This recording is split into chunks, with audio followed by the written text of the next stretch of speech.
গতিকে প্ৰথম দিনাই যাতে আমাৰ সংগ্ৰামৰ কোনো ব্যাঘাত নজন্মে, গতিকে সেই কথা লক্ষ্য ৰাখি সকলোৱে নিয়ম শৃংখলা অটুট ৰাখি আমাৰ সংগ্ৰাম চলাই যাম বুলি মনত ৰাখক। আৰু আমাৰ কৰ্মচাৰীসকলৰ যাতায়াতে আমি জনাই দিওঁ, অহা কালিৰ পৰা আমি কি কৰোঁ, আমাৰ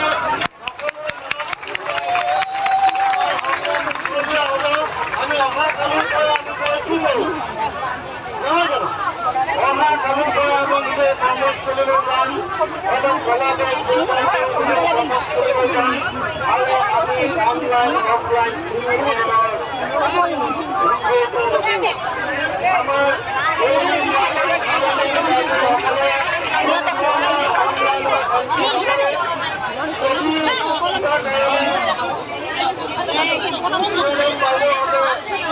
বা এএনএম বাইদেউহঁতে দলি দিবলগীয়া হয়, ইনজেকশ্যন পোষ্ট কৰিবলগীয়া হয়, ফিজিকেলি কামটো কৰিব, কিন্তু সেইটো আন্দোলন বা নহ'ব।